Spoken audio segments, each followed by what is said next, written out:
Good morning, all. CamelbackTrading.org coming to you this Tuesday morning, September 15th. We're looking at this SPY ETF's market profile here on Window Trader.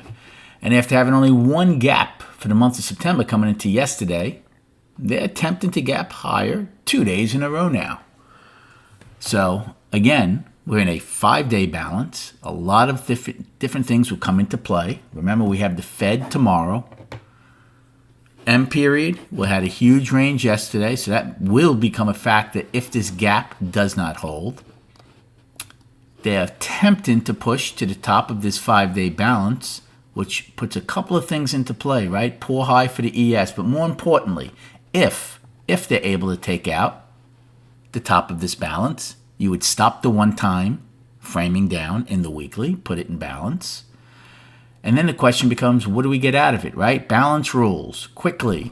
3 scenarios. All 3 are on the table. You get close to the top of a balance, don't quite get it, fail, and roll over.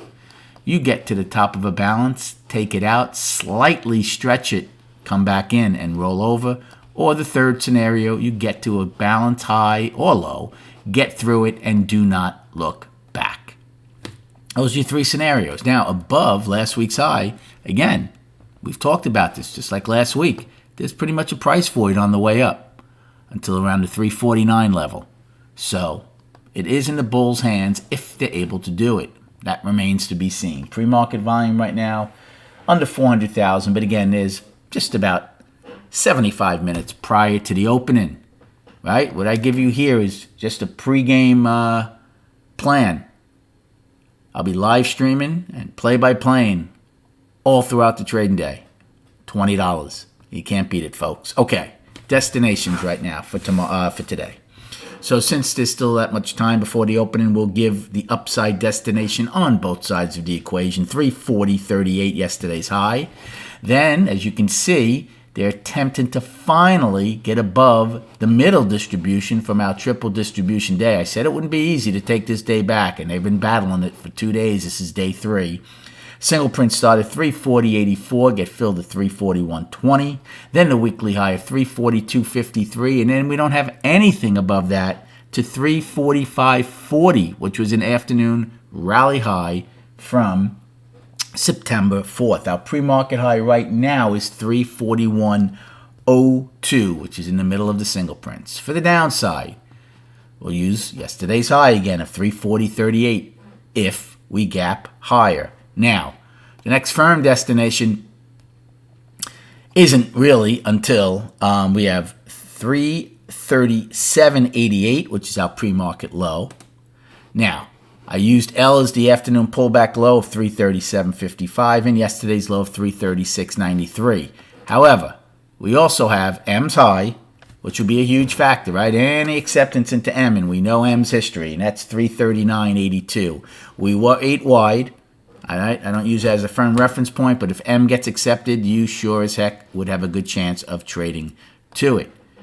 So the game plan for this morning. Well, on the long side, if I look to take a long, I look to buy 340 calls, basically against the gap and M's high, right? Any acceptance into that, I'm out. If the gap is anywhere between 25 cents and possibly $1. Now, the reason I'm cutting that down is because at a very visual point, we know how stubborn these algos, they don't want to be the first one to take out a daily high or certainly a weekly high. So I would expect this not to get taken out the first time there.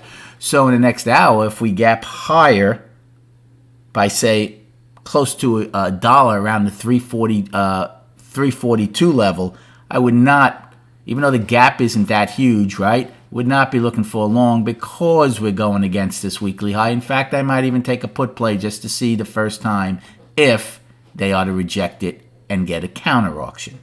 But if the gap's only 25 to 50 cents, I will look to take a call because my risk reward is good. I'm out if the gap fills, and I still have some room to the upside before we even decide to test last week's high. Okay, makes sense?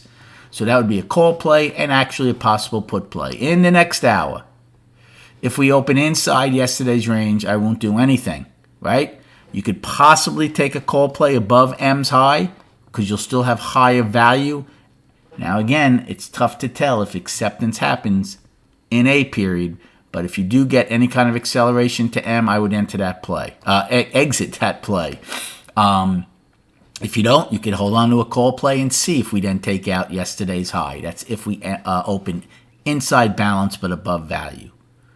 And on the flip side, and again in the next hour, if you open below M's high, inside value, and you can't take out M's high, I would take a put play to see us trade down the POC and or down to M's low. There's an early game plan, ladies and gentlemen. As far as the charts go, we're just going to show you the weekly and the daily. So the important thing, if buyers are able to take out last week's high, we are firmly in balance again, right? It would become a 4-week balance if they're able to take it out. Right now, you're still one time framing down. So that's the bull's goal.